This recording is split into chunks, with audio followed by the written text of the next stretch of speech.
So this video is being filmed on a Thursday, and for a device like the Classic, I'm just gonna throw it out there, TBT. All right, so let's go ahead and pull off this white sheath. Boom. BlackBerry Classic right on the front, BlackBerry logo. This is the unlocked version, although it will be coming to Verizon and AT&T and presumably other carriers in the near future. You can buy it currently from either Amazon or BlackBerry directly unlocked for $449. We'll go and bring in the just unnecessary knife and try and not slice a finger open, cut that seal, and cut this seal here too. I was a big fan of the BlackBerry Passport, and we'll see how this guy stacks up. It certainly doesn't have the same power that the Passport does. Go ahead and pull this out. Let's try to, come here, phone. Yeah. This one's already a classic unboxing, can't get it open. Oh, they're remnant. I hate tape Klingons, or Klingons of any shape. There we go. All right, box is off, and there is the BlackBerry Classic. This is more of a successor to the BlackBerry Bold 9900 than it is really a brand new phone. I should push all that off to the side, take a look at the phone itself. Certainly feels very, very familiar. Push that to the side, see what else we're gonna have in the box. Complimentary 30-day direct support now from BlackBerry, so you can call them directly and be like, help me set up my phone, please, and they will. SIM removal tool sitting right there on top. It does use a nano SIM, I believe. What else we're going to have inside of the box? We've got booklets. So many booklets. So I know you guys are all going to read this, but quick start guide in Spanish. I don't know what language that is. Cook and safety guide and some other stuff in different languages. Pretty sure no one's going to read that, at least I'm not. We've got a micro USB cable for charging and syncing. We've got a wall wart. This is a North American variant, but if you pick one up either in Europe or another region, the prongs will match what's going to fit into your wall. And we've got headphones, it looks like. I was hoping for like a belt holster, like the old school BlackBerries. It doesn't look like we're going to be endowed with one. And we've got a nice pair of headphones with like different size earbuds in there too to customize for your ears. Push all that stuff off to the side. This, I think, is the reason that we are all here. The BlackBerry Classic, it feels very familiar. Let's see if I can get that whooshy noise that I love. Come here, whooshy noise. Oof, that was pretty satisfying actually. And I get one more whooshy noise. Also pretty satisfying. I'm gonna go ahead and power this sucker on and we'll do a quick tour of the device. All right, so we've got this guy all powered up and ready to rock. Let me run through the specs. You are looking at a 3.5-inch screen, square aspect ratio, so bear that in mind, with a 720 by 720 resolution. It's being powered by a 1.5 gigahertz dual-core Snapdragon chip. It's got 16 gigs of internal storage, but that is expandable via a slot on the side for micro SD cards up to 128 gigs. Nicely spec'd in the RAM department with 2 gigs of RAM. The camera on the back is an 8-megapixel job, and on the front, it is a 2-megapixel sensor. Powering this guy is BlackBerry OS 10.3.1.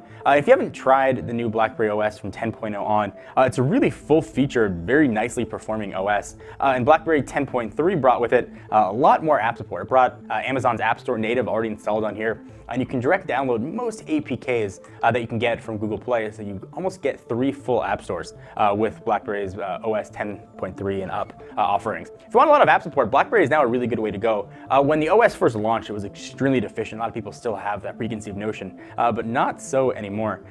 Keeping this guy juiced up is a 2,515 milliamp hour battery, and the big selling feature here for a lot of people is this 35-key keyboard. So as I mentioned, this is the spiritual successor to the Bold 9900, which we've got right here. So a lot of similarities and some things that are different as well. What's back to modern BlackBerries is this 5 rows of buttons down here. You've got your send key, you've got your BlackBerry menu key, which a lot of people are going to be happy about. You've got a trackpad, which can also be clicked, which people are really clamoring for, I think, at least BlackBerry purists. So a quick tour of the device, we've got that full physical keyboard, which has, as BlackBerry is saying, perfect clickiness. And just using it for a few minutes, it certainly does. The on-screen keyboard is great. I think BlackBerry has nailed these, and it feels really good to type. If you've missed a physical keyboard, or maybe you're still using an older BlackBerry device, this is a nice iteration, a nice upgrade from what you already are going to have. On the side is where your nano SIM and micro SD cards are going to live. You can use that SIM ejector tool that came in the box to open the trays up for each. On the right-hand side, you've got volume up and volume down. In the middle, you're probably saying weird place for the power button. That is actually a volume mute button, or play mute button if you're listening to music.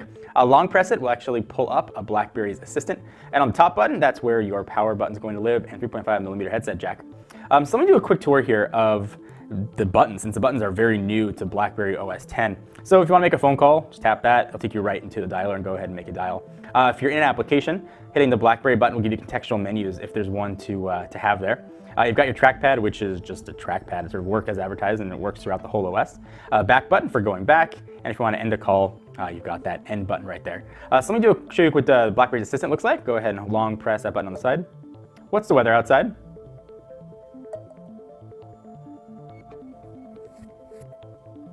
Would you like to turn on location services? So you get a very sultry voice, and it's going to reply back to you. Performance-wise, it's pretty close to what you've got in the competition. So Cortana, Siri, and Google Now. Maybe not as fast as those other options, but it is improving and is getting better. So as I mentioned, the successor to the outgoing Bold 9900, which at this point is many years old. So what are the differences between the two? First, browser is a big one. If you want to use a modern smartphone, you probably want a browser that's going to be able to perform. And the Classics can give you a browser that is 3 times faster. And my response to hearing that was really only 3 times. This thing came out many moons ago, but it is a fully capable browser that BlackBerry's got built in. You're going to get way better battery life versus the Bold. You're going to get 50% longer battery life. The screen is 60% larger, also, as you can very clearly see here. No more curve to the screen. One of the features that I loved on the BlackBerry Passport is actually motion gestures on the keyboard. Those are not here on the Classic, so bear that in mind. Build quality feels really nice and really premium. I think modern BlackBerry devices have felt really nice. You've got that metal ring around it. It's a unibody design. Feels very, very high quality. The back, it's a plastic back, but it does have a bit of texture to it, so it's easy to grip and grab. But don't think you're going to be able to remove that battery because it is locked in there unless you want to avoid your warranty, so not a removable back.